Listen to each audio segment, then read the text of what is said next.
हमारे प्रधान संपादक अतुल अग्रवाल भी इस वक्त हमारे साथ मौजूद हैं। अतुल जी, मामला कुछ पेचीदा लग रहा है, स्पष्ट नहीं हो पा रहा। विधायक जी ठोके पड़े हैं, ट्वीट कह रहे हैं कि नीलामी रोक दी गई, उधर डीएम साहिबा कह रही हैं हमें कोई जानकारी नहीं, कोई कॉल नहीं आया। जनता कैसे जी। भरोसा करे बांदा की? देखिए, मैं बताऊं आपको कि आज शाम विधायक प्रकाश द्विवेदी जी का फोन मेरे पास आया था। जी। उन्होंने खुद ये बात कही कि भाई प्रमुख सचिव साहब से मुलाकात हुई संजय प्रसाद जी से। आईएएस 95 बैच के हैं, बहुत अच्छे अधिकारी हैं। उनके पास प्रमुख सचिव गृह भी है, गोपन भी है, वीजा पासपोर्ट भी है, प्रमुख सचिव मुख्यमंत्री भी हैं और प्रमुख सचिव सूचना भी हैं। बहुत हाई प्रोफाइल आईएएस ऑफिसरों में से एक हैं। और संजय प्रसाद जी सब सुलभ हैं। संजय प्रसाद दो जगह पे बैठते हैं लोक भवन लखनऊ में। जी। पहला ग्राउंड फ्लोर पे जैसे आप घुसेंगे, लेफ्ट हैंड साइड में बैठते हैं, वो उनका सूचना विभाग से संबंधित दफ्तर है। और दूसरे टावर में वो चौथे फ्लोर पे बैठते हैं, जहां पे सारे पुलिस अधिकारी वगैरह उनसे मिलते हैं और प्रमुख सचिव गृह के तौर पे काम करते हैं। संजय प्रसाद से मिलना बहुत मुश्किल नहीं है। संजय प्रसाद इतने सुलभ अधिकारी हैं कि मैं जब वहां बैठता हूं डेढ़ डेढ़ दो दो घंटा, तो मैं देखता हूं कि विधायक, पूर्व विधायक, सांसद, पुरानी पार्टियों के सांसद, दूसरी विपक्षियों के सांसद, विधायक, वो भी वहां आते हैं और अपनी तमाम जो जरूरतें हैं वो बताते हैं। और संजय भाई तुरंत तुरंत तुरंत पूरी करते जाते हैं। तो संजय प्रसाद एक ऐसे अधिकारी हैं जो कभी काम को लटकाते नहीं हैं। इधर हाँ हुआ, उधर उन्होंने काम किया, बात खत्म। चट मंगनी पट ब्याह वाला काम होता है संजय भाई के साथ में। जी। इस पूरे मामले में जब हमारे बांदा के संवाददाता हिमांशु शुक्ला, वो बांदा की डीएम महोदया जे रीभा जी के पास पहुंचे, वो भी एक अच्छे अधिकारी हैं, जब उनके पास पहुंचे तो उन्होंने कह दिया कि मेरे पास कोई फोन नहीं आया, मुझे इस बारे में कुछ नहीं कहना, मेरे पास कोई संदेश नहीं। जे रीबा साहिबा के इस बयान के बाद और खुद प्रकाश द्विवेदी से मेरी मेरी बातचीत के बाद अब कंफ्यूजन बढ़ गया है। जी। क्योंकि प्रकाश द्विवेदी एक मंझे हुए राजनेता हैं, वो हल्के कद का राजनेता नहीं है, समझिए बात को। जी। प्रकाश द्विवेदी बहुत सिद्धहस्त पारंगत व्यक्ति है। बांदा के 2 बार सदर के विधायक हैं, दूसरी बार हाँ सुनील बंसल के बड़े करीबी माने जाते हैं, ऐसा कहा जाता है। जी। वो दिनेश शर्मा के करीबी माने जाते हैं, क्योंकि ब्राह्मण नेता हैं इसलिए वो ब्रजेश पाठक के भी करीबी हैं। केशव मौर्य का हाथ उनके ऊपर तो था ही। योगी जी की पसंदीदा है ऐसा कहते हैं लोग, और तमाम लोगों के पसंदीदा रहे ऐसा कहा जाता है। प्रकाश द्विवेदी कोई बात अगर कहें, एक होता है कहना और एक होता है ट्वीट करना। जी। ट्वीट करना यानी लिखित दस्तावेज हो गया, जो सब हम सबके पास स्क्रीनशॉट उसका। हम्म। प्रकाश द्विवेदी ने मुझसे फोन पे भी कहा कि भैया काहे का कंफ्यूजन फैलावत हो, हम्म। और हमारी बात हुई गई है मुख्यमंत्री जी से भी, और हमारी बात हुई गई है प्रमुख सचिव संजय प्रसाद से भी, और दोनों लोग सहमत हैं कि नीलामी ना हुई है। तो हम्म। भैया नीक नीक चलावा, नीक नीक चलावा। हम कहा ठीक है प्रकाश भाई, अगर मुझे खुद फोन कर रहे हैं हम्म। और इतनी ईमानदारी से ये बात कह रहे हैं, तो हम अच्छी खबर चलाएंगे। क्योंकि हमारा काम किसी के कद को छोटा करना नहीं है, जी। हमारा काम सच को दिखाना है। और जी। बांदा के राइफल क्लब की नीलामी ना हो, ये जिम्मेदारी मेरी भी है, क्योंकि मैं एक बांदा का निवासी हूं। मैंने उस राइफल क्लब मैदान में बचपन में क्रिकेट खेला है। अब भी जाता हूं तो अभी दो दो हाथ बल्ले चला लेता हूं वहां पे जाके। ठीक है ना, वहां पे जितने लोग खेलते हैं आसपास, ठीक, वो सब आज भी हमारे मित्र हैं, आज भी हमारी उनसे बातचीत होती है। तो हमारी पहली कोशिश ये थी कि बांदा का इकलौता प्ले ग्राउंड, क्रिकेट ग्राउंड, मैदान, उसमें hockey, cricket, kabaddi, kho kho, badminton, volleyball सब होता है। प्रदर्शनी वहां लगती है, नेतागिरी की भाषणबाजी वहां होती है। उस ग्राउंड को जो सेंट्रली लोकेटेड है बाबूलाल चौराहे में, अगर आप उसको नीलाम कर देंगे तो कतई सही नहीं है। ये बांदा वालों के साथ गलत हो रहा है, इसलिए मैंने इस खबर को उठाया। लेकिन विधायक जी एक बात कह रहे हैं, डीएम साहिबा दूसरी बात कह रही हैं। अब संजय प्रसाद जी मुख्यमंत्री जी की मीटिंग में हैं। संजय प्रसाद जी से मैंने फोन किया, उन्होंने फोन नहीं उठाया। हमारे रिपोर्टर विक्रम राठौर जो लखनऊ के ब्यूरो चीफ हैं यूपी के, उन्होंने मैसेज किया तो मैसेज डिलीवर नहीं हुआ। यानी हम्म। संजय जी किसी इंपॉर्टेंट काम में है। फिर मुझे पता लगा कि मुख्यमंत्री जी के साथ एक आवश्यक कार्य की वो बैठक में है, मीटिंग में है। तो संजय भाई से खुद मैं पूछ लूंगा कि संजय भैया क्या हुआ इस पूरे मामले में। इस हम्म। पूरे मामले में डीएम साहिबा क्या आदेश जारी करेंगी या नहीं करेंगी, तो इतनी सी बात है। तो अभी हाल फिलहाल इस वक्त जो मैं बात कर रहा हूं, 7:30 बजे से 1 मिनट ऊपर हुआ है। हम्म। 7:31 शाम को अभी कंफ्यूजन की स्थिति है। हम्म। अब हो सकता है हमारी खबर दिखाए जाने के बाद, क्योंकि संजय भाई जो है, संजय प्रसाद, ये प्रमुख सचिव सूचना भी हैं। हर हम्म। एक चैनल पे चली खबर की जो मॉनिटरिंग है वो उनकी टीम करती है, उन्हें ब्रीफ करती है। फिर जी। वो रोज सुबह 9:30 बजे मुख्यमंत्री जी को ब्रीफ करते हैं कि मीडिया ये चला रहा है, ये खबर में ये एक्शन किया गया। जी। हो सकता है हमारी खबर चलते ही अब संजय प्रसाद जी के पास मॉनिटरिंग सेल वाले लिख के दें कि भाई देखो ये खबर चल रही है, और संजय भाई एक्शन ले और डीएम को बोले कि तुरंत आदेश जारी करो, या सूचना दो मीडिया को कि हाँ भाई अब नीलामी नहीं होगी, वॉट जो भी उचित समझेंगे। जी। तो विधायक जी ने मुझसे बातचीत में ये कहा कि भाई अब नीलामी नहीं होगी।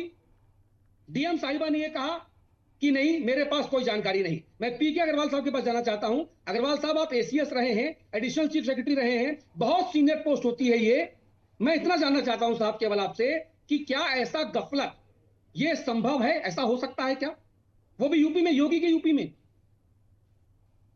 नहीं, ऐसा नहीं होना चाहिए। जैसा आपने कहा, आपको बहुत इमोशनल अटैचमेंट है उससे, मैदान से, वो जरूर नहीं बिकेगा। जिस प्रकार की मैं देखता हूँ, मुझे तो प्रशासन का 37 साल का अनुभव है। अब उसको क्या है, हम्म, थोड़ा देखा जाता है, क्योंकि ये लंबा मामला है, बहुत दिनों से चल रहा है, इसका रेजोल्यूशन भी हुआ। तो संजय जी ने कहा होगा, भाई मैं देखता हूँ, अभी उसको एनालिसिस किया जाएगा, उसके प्रोस एंड कॉन्स देखे जाएंगे, लेकिन अल्टीमेटली निर्णय यही होगा कि वो नहीं बिकेगा। लेकिन उसमें हम्म, थोड़ा देरी लग सकती है। देखिए, हम्म, वो आश्वासन देने से कोई शासनादेश नहीं होता है। तो डीएम साहिबा भी सही हम्म, है, एमएलए भी हम्म, सही है कि उन्हें आश्वासन मिल गया। और आप जब इतनी हम्म, कोशिश कर रहे हैं, जब जनता का इतना हम्म, आक्रोश है, और मैं भी सोचता हूँ कि जब बांदा विकास प्राधिकरण को काम करने के लिए इतनी जगह है, केन की हम्म, सफाई करें, केन का सौंदर्यीकरण करें, और इतना बढ़िया काम हो रहा बांदा में, जखनी जलग्राम और कहाँ केदारनाथ अग्रवाल, हम्म, इस प्रकार के हम्म, ऐतिहासिक तुलसीदास की जन्मभूमि, ऐसी जगह में इस प्रकार का दिखना, मैं सोचता हूँ ठीक नहीं है। राइफल क्लब की, ठीक है, जैसे वहां झांसी ठीक है। में विशंबर यादव जी के आजकल पास जमीन नहीं चलूंगा। मिल। विशंबर यादव जी, समय बहुत कम है, मैं आपसे केवल ही पूछना चाहता हूं विशंबर जी कि मैं बांदा के अलीगंज में रहता हूं, आप बबेरू के विधायक हैं। मैं इतना समझना चाहता हूं, मेरी जानकारी थोड़ी कम है रहती है, चूंकि अब शिक्षा दीक्षा थोड़ा जैसी बहुत संघर्षों से हो पाई है, तो मेरी समझ माननीय विधायक जी की समझ के मुकाबिल कम है। मैं मानता हूं कि मैं हमेशा सीखता रहता हूं, मेरी बुद्धि थोड़ी कम है, इसलिए मैं समझना चाहता हूं आपसे कि क्या जो बीडीए होता है, बांदा डेवलपमेंट अथॉरिटी, इसमें सांसद और बांदा सदर के विधायक भी पदेन सदस्य होते हैं क्या, हाँ या ना? नहीं, हमको कभी आज तक बुलाया नहीं गया इसकी बैठकों में, इसलिए हम्म, पदेन सदस्य नहीं होता होगा। अतुल जी, अच्छा, आपको तो बहुत जानकारी है, और आपने जो पूछा, प्रश्न किया, आप तो बांदा में खेले, पढ़े लिखे हैं, बड़े हैं। आप जानते हैं कि राइफल के ये मैदान की क्या हैसियत है, क्या स्थिति है। ये इतना हम्म, जरूरी है, बांदा का प्राण है, बांदा की जान है, हम्म, और हम लोग हम्म, इसके लिए हर लड़ाई लड़ने के लिए तैयार हैं। हम्म, जी। राजेश दीक्षित जी, हम और आप तो भाई बचपने के सहयोगी रहे हैं, साथी रहे हैं, हम और आप तो एक ही मोहल्ला भी शेयर करते हैं। मुझे इतना बता दीजिए कि इस पूरे मामले में दल से ऊपर उठ के, क्योंकि जब दल आता है तो दलदल बन जाता है, और राइफल क्लब के मैदान को मैं दलदल में नहीं फंसाना चाहता। मैं दल से ऊपर उठकर बांदा के लोगों के लिए ईमानदारी से बात समझना चाहता हूं कि आपको लगता है कहीं ना कहीं कोई पेच है, या डीएम साहिबा को मैसेज नहीं आया, या विधायक जी ने जो जो कहा वो सही है, या डीएम साहिबा जो कह रही है वो सही है, आपको क्या लगता है?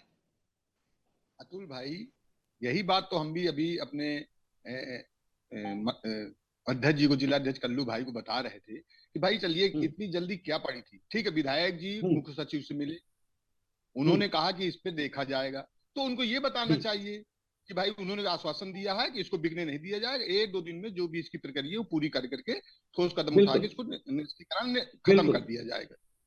तो ये बात ना कहे कि उन्होंने कर दिया, आदेश आया डीएम के यहाँ, डीएम साहब के यहाँ। हम्म, आप, मैं देख रहा था आपके हिमांशु, हम्म, उन्होंने ठीक बताया है, कि उन्होंने नो कमेंट कर दिया, इस ठीक है, बाबत कोई बात ठीक है। नहीं राजेश करते। भाई, मैं कल्लू भाई के पास जाऊंगा। कल्लू भाई, मेरा आखिरी सवाल है, क्योंकि समय की अपनी एक अलग सीमा है। मैं आपसे इतना समझना चाहता हूं, आप एक महत्वपूर्ण नेता हैं, आप संगठन शिल्पी हैं, आपकी जो है वो विधायक जी से भी अच्छी पटती है, तमाम दूसरे नेताओं से भी अच्छी पटती है, और आप एक ऐसे व्यक्ति हैं जो बांदा में, जो जिनको सब लोग एक्सेप्ट करते हैं। आपके हिसाब से अब यहां से क्या होना चाहिए इसमें? साहब, हमारा मंतव्य पहले भी यही था, आज भी यही है। राइफल क्लब मैदान खिलाड़ियों के लिए रहना चाहिए, और राइफल क्लब मैदान के खिलाड़ियों के हम हितैषी हैं, समर्थक हैं। हर हम्म, तरीके से इस लड़ाई में हम खिलाड़ियों के साथ रहेंगे। जैसा कि मैंने हम्म, अभी बताया कि हमारे संगठन ने, हमारे जनप्रतिनिधियों ने भी ये तय कर रखा है, माननीय मुख्यमंत्री जी हम्म, से इस विषय में चर्चा की है। किसी हम्म, कारणवश विलंब हो रहा है, उसको हम स्वीकार करते हैं, लेकिन राइफल हम्म, क्लब मैदान को हम राजनीति का अखाड़ा नहीं बनाना चाहते। मेरा अपने बिल्कुल, सभी जनप्रतिनिधियों से भी है आग्रह, जो भी इसमें ठीक है, राजनीति कर रहे हैं, उनसे भी मेरा हम्म, आग्रह है कि सहयोग करें। खिलाड़ियों की भावनाओं को दरकिनार न करे, हम्म। उनकी भावनाओं का सम्मान करे। ठीक है। ये मेरा आपसे कहना है। नहीं तो भावनाओं का सम्मान तो तब होगा जब राइफल क्लब की जो नीलामी है उसकी रद्दीकरण के आदेश आ जाएंगे, नीलामी के निरस्तीकरण के आदेश आ जाएंगे। और मैं एक बार अग्रवाल साहब से और मुखातिब होना चाहूंगा। अग्रवाल साहब, क्या कभी ऐसे सिस्टम में होता है कि एक जिले की डीएम एक प्रमुख सचिव मुख्यमंत्री के आदेश को, निर्देश को या सलाह को नकारने की हिमाकत कर सके? क्या ऐसा कभी आपने अपने करियर में देखा? नहीं, देखिए, वो डीएम के पास जो वर्बल आदेश आते हैं तो वो निश्चय इम्प्लीमेंट करती हैं, लेकिन उसके थोड़ा इंतजार करना पड़ता है कि वो शासनादेश में आ जाए, हाँ, क्योंकि उनको भी हाँ। नीचे भेजना पड़ता है। देखिए, वो उपाध्यक्ष होंगी बांदा डेवलपमेंट अथॉरिटी के, वो अध्यक्ष तो है नहीं, कमिश्नर साहब हम्म। या सेक्रेटरी को पावर रहती है। अब हम्म। चूंकि एक डीएम ऐसा एक माध्यम है कि शासन डीएम से ही संपर्क करता है, अवेलेबल है, हम्म। इसलिए हम्म। वो जो बोल रही हैं बड़े संजीदा ढंग से बोल रही हैं। देखिए, आजकल क्या हुआ कि सब समय वर्बल आदेश अधिकारीगण पालन नहीं करना चाहते, चाहे वो प्रधान सचिव हम्म। का हो, मुख्यमंत्री वो देते भी नहीं है। ट्रस्ट मैं समझता हूँ इस देखिए, बात को। लेकिन वो आप ट्रस्ट कल डेफिसिट तक है। इंतजार कीजिए, ऐसा कोई बड़ा इशू नहीं है इसमें। मैं सोचता हूँ कल तक सिचुएशन क्लियर हो हाँ। जाएगी, मैं जितना समझता हाँ। हूँ, और जी। आदेश आ जाएगा उससे। ऐसा जी। थोड़ा चलिए, उम्मीद विलम्ब करते हैं, होता है आशा पे क्योंकि आसमान थोड़ा। टिके, आदेश आ जाए। बस मैं आखिर में इतना जोड़ना चाहूंगा, सब लोगों को दिखाया जाए एक बार। मैं चाहता था कि सारे लोग एकदम हमारे साथ हों। मेरे पास एक जानकारी है। मेरे पास जानकारी है कि बांदा सदर के भारतीय जनता पार्टी के विधायक माननीय प्रकाश द्विवेदी, जो दूसरी बार के विधायक हैं, और उत्तर प्रदेश के बांदा की जिलाधिकारी जे रीभा जी, दोनों के बीच में बहुत ज्यादा मतभेद हैं अलग अलग मुद्दों को लेकर। एक दूसरे के ऊपर पहले वो आरोप प्रत्यारोप लगाते रहे हैं, और संभवतः इसलिए हो सकता है कि विधायक जी की पोस्ट के बाद डीएम साहिबा ने ये कहा हो कि मुझे कोई जानकारी नहीं है, मैं कुछ नहीं बोलूंगी। मे भी ऐसा हो सकता है कि विधायक जी ने जो कहा हो वो सही हो, जल्दबाजी में ही सही, लेकिन सही हो। वो कहते हैं ना हमारे नाव नाव बाल कितने, बुंदेलखंड में कहते हैं हमारे बांदा में, कहा भैया नाव नाव बाल कितने, उन्होंने कहा भैया कटेंगे तो सामने आ जाएंगे। तो वही वाली बात है कि विधायक जी ने जो कहा है, जो हमारे हिंदी खबर कैमरे पर बयान दिया है, जो हमको फोन करके बताया कि भैया नीक नीक हुई है, नीक नीक हुई है, नीक नीक चलावा, अब नीलामी ना हुई है भैया, सब रद्द हुई गवा। ये विधायक जी का स्टाइल है। हमारे भाई हमारे मोहल्ले थोड़ा सा आगे रहते हैं। ठीक है, तब देखते हैं कितने दिनों बाद क्या होगा।